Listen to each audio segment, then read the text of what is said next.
Après 2 ans de mariage, le couple Bois a vécu une crise qui a failli briser complètement leur relation. Les disputes, les incompréhensions et le manque de communication ont poussé monsieur à se réfugier dans les bras d'une autre femme. Et lorsque madame découvre cela, c'est la séparation.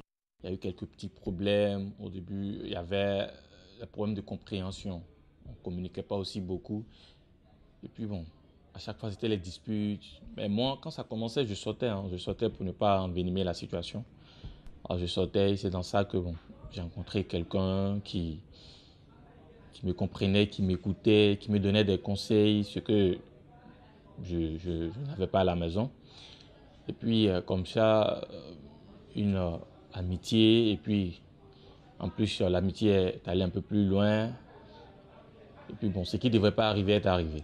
Apprendre cela, ça a été un choc pas possible pour moi. C'était un choc pas possible. Et donc, on s'est séparés. On a fait un bon moment séparés. Avec du recul et l'intervention des parents, le couple Bois décide de se pardonner et de tout reprendre sur la base de leur amour. Mine de rien, ça a été mon premier homme. On a vu les parents, on a essayé d'en parler, de régler la situation. Et lui a reconnu sa faute. Il a reconnu la faute, il s'est excusé. Et je pense que c'est douloureux, c'est vrai, c'est douloureux, c'est dur, mais quand on aime, il faut pardonner. Au-delà de tout ce qui s'est passé, ma femme, je l'aime beaucoup, je l'aime énormément. Donc c'est ce qui m'a fait revenir. En amour, c'est comme ça, il peut y avoir des hauts et des bas. Mais quand l'amour est là, quand dépasse tout ce que vous avez vécu, c'est comme ça, on revient toujours à de meilleurs sentiments et ça a été le cas pour nous. Et je pense que cette séparation n'aura plus lieu. Contrairement au couple Bois, qui a réussi à se réconcilier après de grosses turbulences, Sika Fulgence, lui, n'a pas pu passer ce cap, après avoir découvert l'infidélité de sa femme. Un jour, je découvre dans son téléphone pendant qu'elle dormait, je découvre des messages vraiment pas plaisants. Elle n'était pas à moi, elle n'était pas pour moi, il ne fallait pas forcer les choses. C'est comme ça qu'est venue la séparation. Mais quelque temps après, Madame Sika regrette et veut revenir auprès de son mari. Mais pour ce dernier, pardonner serait impossible. Elle veut prendre des rendez-vous avec moi. Je n'ai jamais accepté. Et jusqu'ici, ça ne passe pas. Parce que je me dis que ce qu'on devait faire ensemble, on l'a fait. Si ça devait réussir, ça allait réussir. Elle n'est pas à moi, elle n'est pas à moi. Bien que l'amour soit le fondement de la relation, les éducations, les comportements et les visions de chaque conjoint diffèrent très souvent, ce qui ne facilite toujours pas les réconciliations. Néanmoins, l'amour n'est-il pas pour le meilleur et le pire? Docteur, on va récapituler ce qu'on a dit la semaine dernière. Bon, en termes de récapitulatif, je pourrais juste dire que nous avons essayé de définir la crise, puisqu'il s'agissait de crise dans le couple. Et nous avons commencé une ébauche de quelques pistes pour la réconciliation. Il y a eu quelques témoignages dans le reportage, les 2 exemples que nous avons vus, là, celui qui a fini par trouver donc, les moyens pour se réconcilier.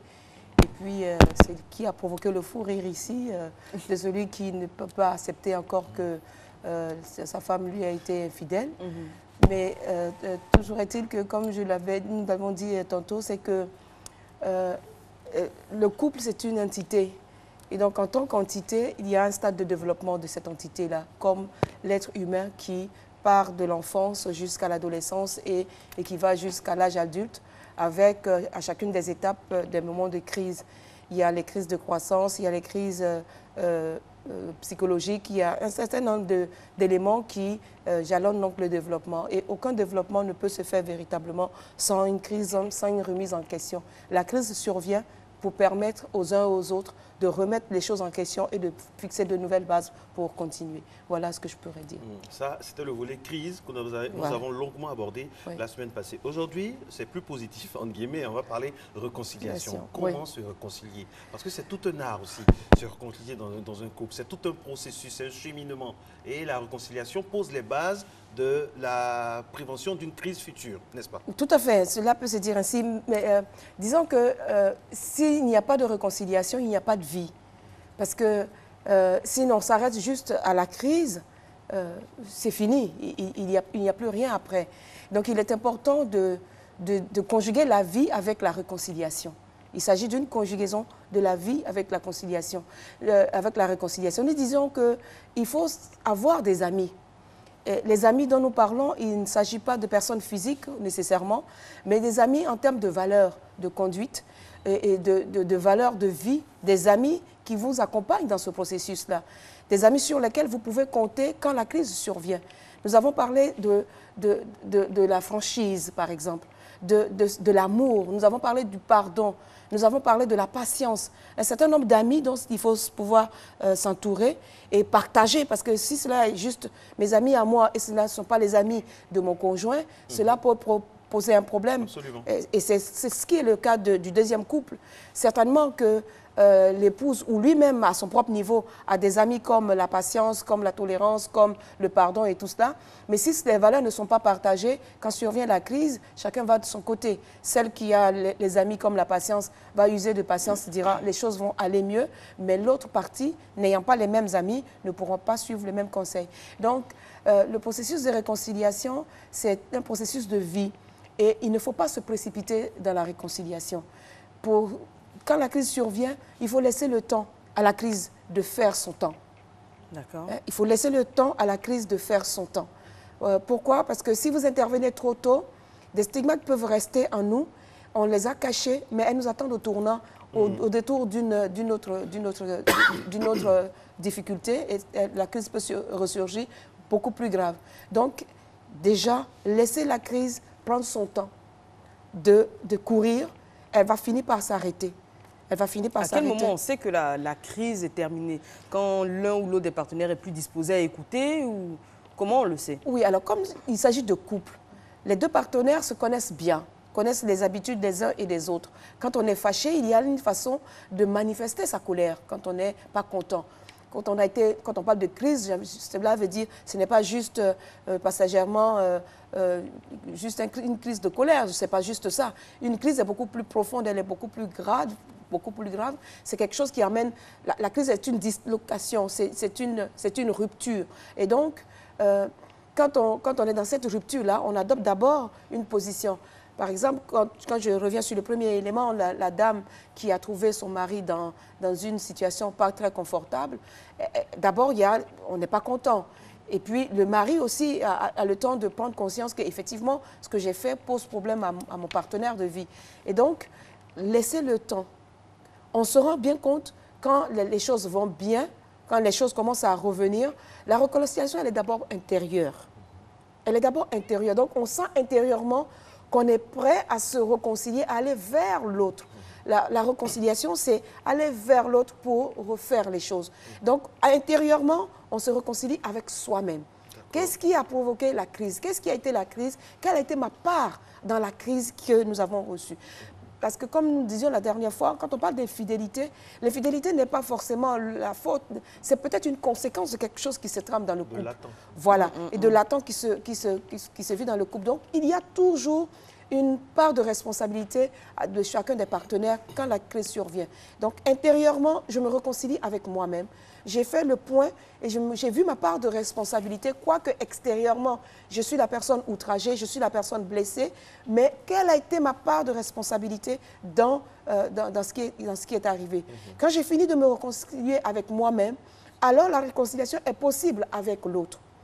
Et on met donc en place un certain nombre de choses, de stratégies pour aller vers l'autre, parce qu'on connaît celui que nous avons épousé. Voilà. Alors, les thérapeutes disent souvent que transformer une remise en question qui semble irréversible en une opportunité de rebond, c'est possible, mais surtout, gare à la précipitation. C'est ce que vous avez dit tout à l'heure. Alors, à côté de ça, je disais à l'entame de cette conversation que la réconciliation est un art. Votre manière de pardonner n'est pas la même que celle d'Eva, de celle de Marcelin. Voilà. Il y a des personnes qui ne vont pas officiellement, de façon vraiment claire, dire « je m'excuse, je demande pardon », mais ça se traduit dans les actes, dans la façon de faire, dans l'ouverture au niveau de la parole, tout ça. Alors qu'il y a d'autres qui attendent que ce soit officiel, que ce soit institutionnel. Alors, quand c'est comme ça... Oui, je veux dire, il n'y a pas de formule typique qui peut s'adapter à tout le monde. C'est un couple, c'est une entité, le couple se connaît et les deux partenaires se connaissent. Donc, dans la stratégie de la réconciliation, c'est le système de communication. Tout est la base de communication. Et la communication n'est pas seulement que verbale. Donc, elle est dans les gestes, elle est dans tout ce que nous faisons, dans notre comportement, dans tout ce que nous faisons, il y a de la communication. Et donc, un seul regard suffit pour qu'une grave crise puisse prendre fin. Un seul regard suffit. Un seul regard suffit. Mais dans le regard, c'est le regard qui parle. Quelqu'un disait dans une chanson, le regard qui tue. Mais là, ce n'est pas pour tuer, mais c'est le regard qui répare. Donc, un seul regard qui répare suffit à désamorcer toute la crise et à apaiser tout ce qui s'est passé. D'accord? Et un geste suffit aussi. Je connais le geste qui peut apaiser mon compagnon ou ma compagne. Donc, ce geste-là, je le fais et je sais qu'elle est sensible ou qu'il est sensible à ce geste-là. Je le fais. Je n'ai pas besoin de parler. Il est sorti, je suis prête pour la réconciliation, quoi qu'étant offensé, mais je mets une atmosphère, une ambiance dans la maison de telle sorte qu'en arrivant, puisque je veux que c'est lui qui m'a offensé et qu'il vienne me demander pardon, puisque c'est cela, on pense être le cheminement. On pense que c'est celui qui est l'offenseur qui doit venir demander pardon. Voilà. Ça, c'est ce qu'on pense de façon générale. Mais puisque je suis prête, moi, à ce que aller à la réconciliation et que j'attends de lui de venir me demander pardon, mais déjà, je fais ma part.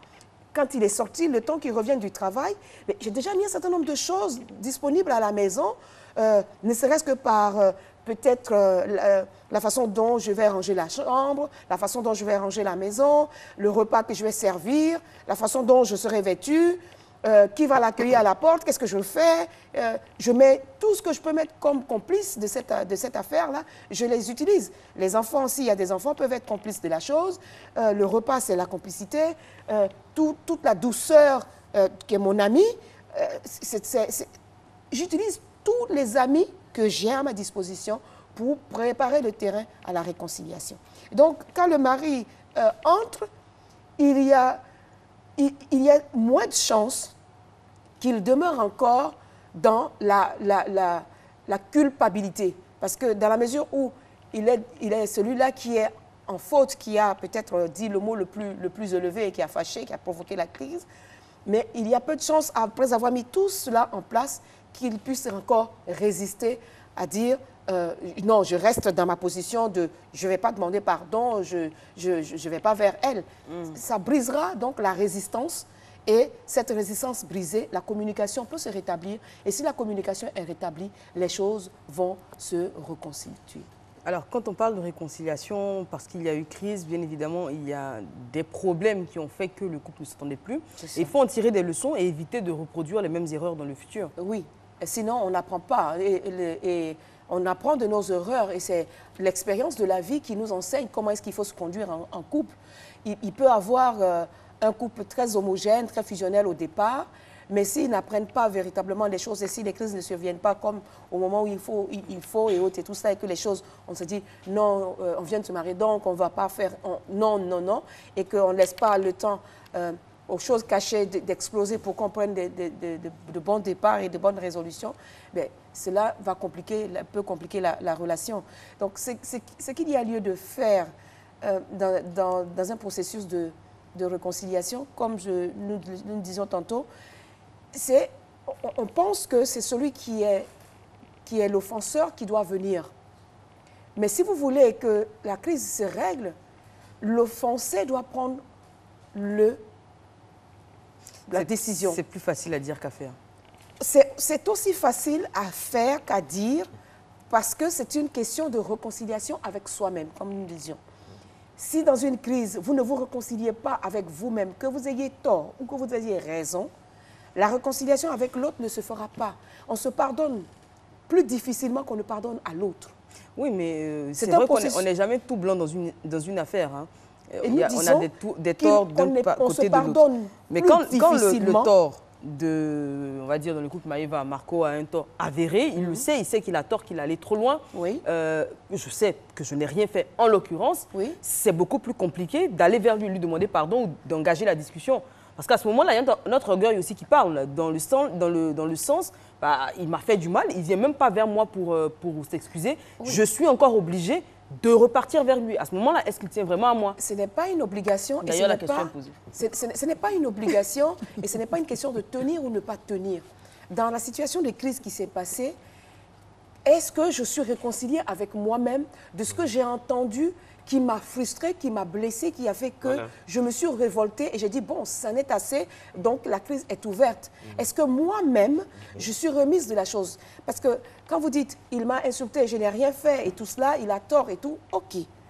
Mais si la crise s'est installée, c'est parce que vous l'avez accueilli et vous l'avez accueilli mal. Et donc la crise s'est installée. Accueillir mal les injures, est-ce qu'on peut bien les accueillir? On peut, l'accueil est une chose et ce qu'on fait après l'accueil est une autre chose. C'est pourquoi je parle de réconciliation intérieure. Merci beaucoup. Le moi-je tue toute chose. Voilà, c'est ça. Le moi-je tue toute chose. Donc, est-ce que je suis réconciliée avec moi-même? Si je vois bien qu'il m'a été fait ceci, prenons un exemple simple. Ce qui fâche dans le couple et qui est dommage et qui est la chose la plus grave, c'est l'infidélité.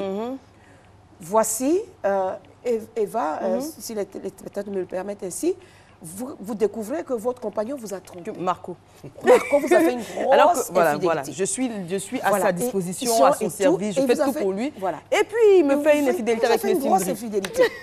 Et qu'est-ce qui fait que cela devient une crise?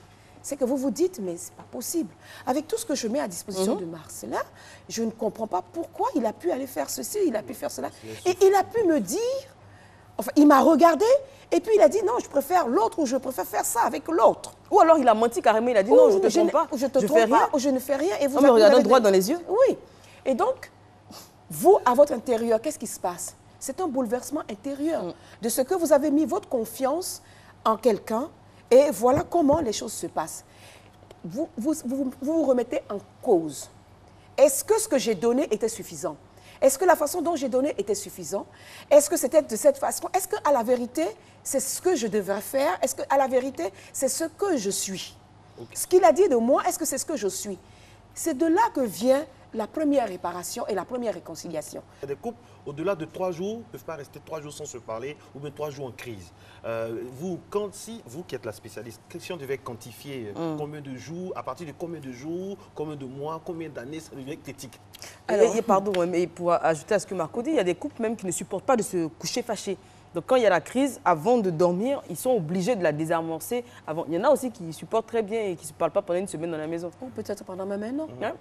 Alors, pendant même un an. Et on cohabite, on n'est plus en couple, on est de la cohabitation. Alors, est-ce que je vais en couple pour une cohabitation ou je vais en couple... Colocation. Encore quand on parle de location, la manière pécuniaire intervient. Donc, c'est une cohabitation. Qui paye, on ne sait pas, mais vous habitez ensemble, mais vous ne partagez pas. Un couple, ce n'est pas de la cohabitation. C'est un couple, c'est une entité. Dès l'instant où, c'est à juste titre d'ailleurs qu'on dit qu'on devient un, d'accord? Et donc, si on est un, il n'est pas possible que l'autre moitié soit ailleurs qu'avec moi.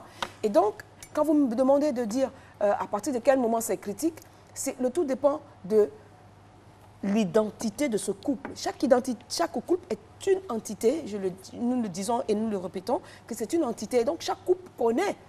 Comme Eva a déjà répondu, certaines personnes ne peuvent pas supporter de rester fâchées avant d'aller se coucher.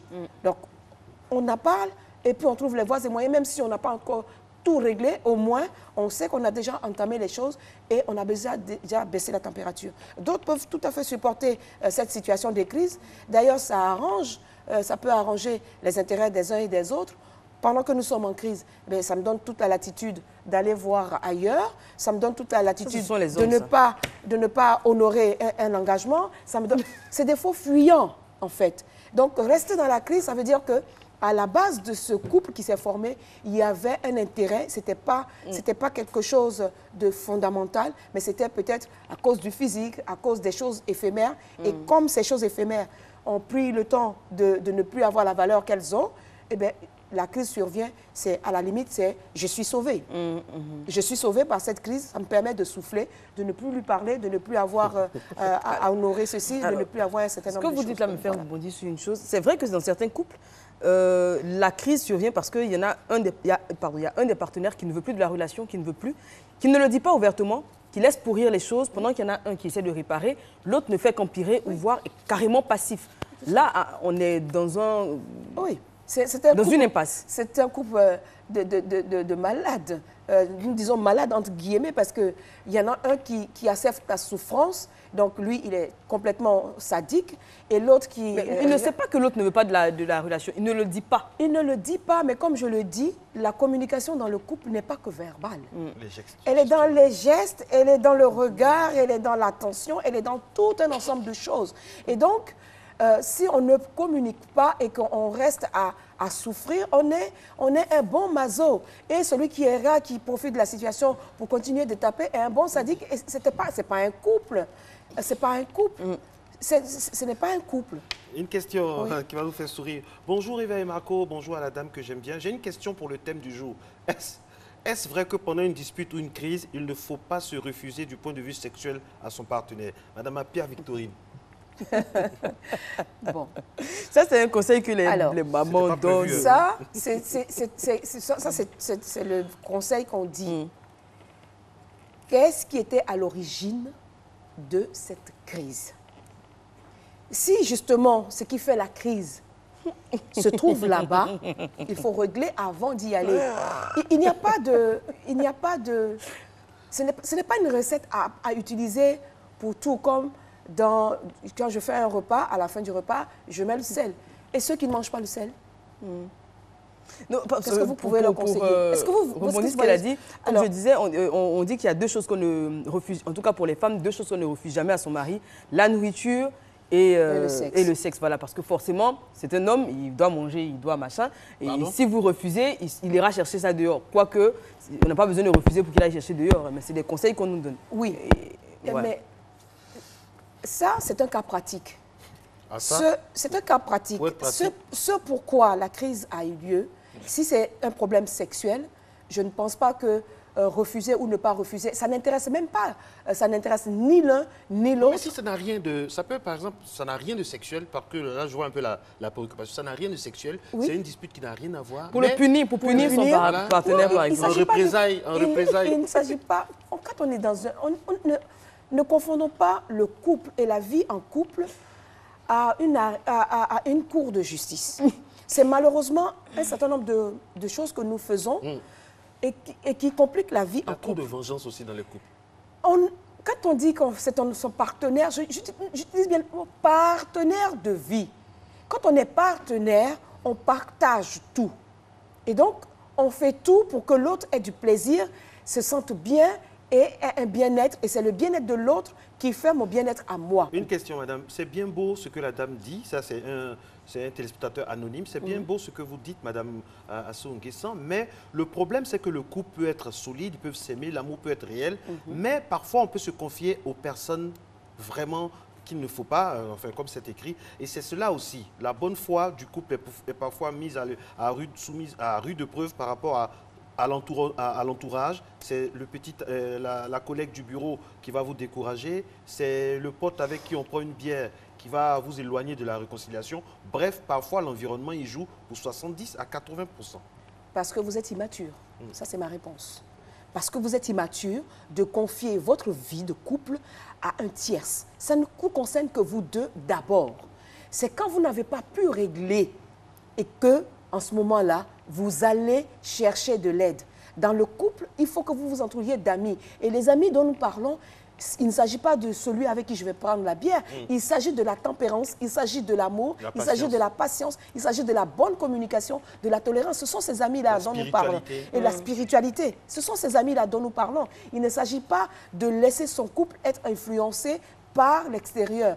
Si vous laissez votre couple être influencé, vous n'êtes plus en couple, vous êtes dans un triangle. Et le triangle, si ce ne sont pas les enfants qui forment la troisième partie de votre maison, étant Dieu, le couple, les enfants, c'est ça le triangle de la famille. Si ce n'est pas Dieu, vous, le couple et les enfants, et que ce sont vos amis que vous mettez à la place soit de Dieu, soit de vos enfants, ou même de votre conjoint, parce que vous faites la séparation et vous vous dites, moi j'étais amie à telle personne avant, donc ma femme ou mon ami, mon époux ne peut pas venir me séparer d'un tel ou de machin et tout cela, et que vous avez une autre personne dans votre couple, au milieu de vous, vous n'êtes pas en couple. Allez revoir votre système, votre maturité personnelle, allez revoir avant de revenir en couple.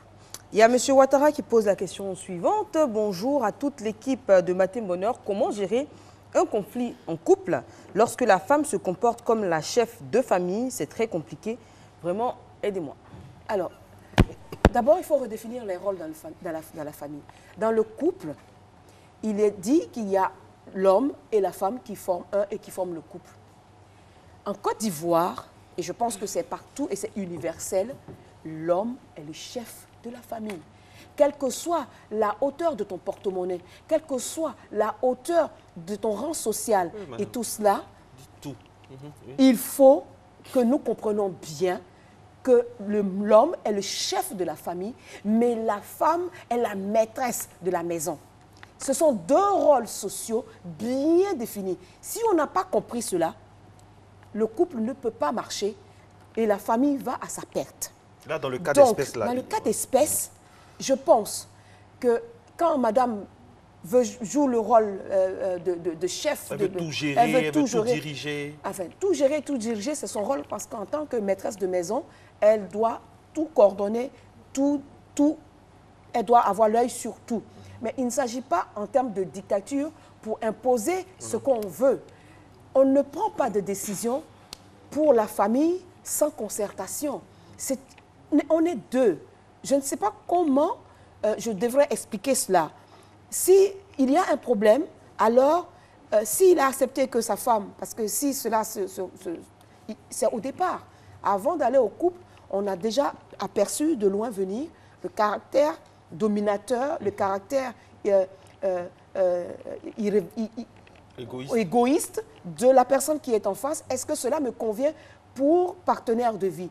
Si je n'ai pas pu régler ça, ça veut dire que quelque part, j'ai une dose suffisamment élevée de masochisme en moi et de dire que, ok, je sais qu'elle est comme ça et tout cela, bon, ça va changer. Les choses ne changent pas comme ça quand on n'a pas de l'aide. Et donc, c'est une situation difficile. Il faut chercher l'aide appropriée pour que les choses soient rétablies et que celle qui joue qui n'est pas dans son rôle social puisse comprendre que son rôle social, c'est ceci et que son rôle social implique tel comportement. Et vice-versa pour l'autre, pour qu'il le reprenne. Peut-être parce que si j'ai l'habitude de prendre toutes les décisions pour le couple, du jour au lendemain, les choses ne peuvent pas changer. Si c'est moi qui apporte, c'est moi qui prends les décisions, non, non, ma chérie, vas-y. Non, non, non, ma chérie, vas-y. Tant que c'est comme ça, ma chérie, vas-y, ma chérie, vas-y. À un moment donné, vous donnez plus de poids à la chérie. Et au lieu de ma chérie, vas-y, c'est ma chérie est déjà partie. Merci beaucoup à vous, Madame Bernadette Assou-Nguessan. En définitive, il faut retenir, mesdames et messieurs, qu'il faut temporiser les décisions, faire du temps un allié. Je parle sous le couvert de Madame Nguessan.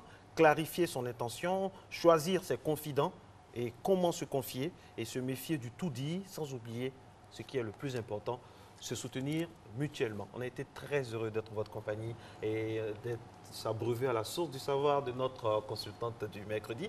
On se retrouve avec beaucoup de plaisir avec ce couple qui ne faiblit jamais. Qui ne connaît pas de crise. Ok, allez, top là.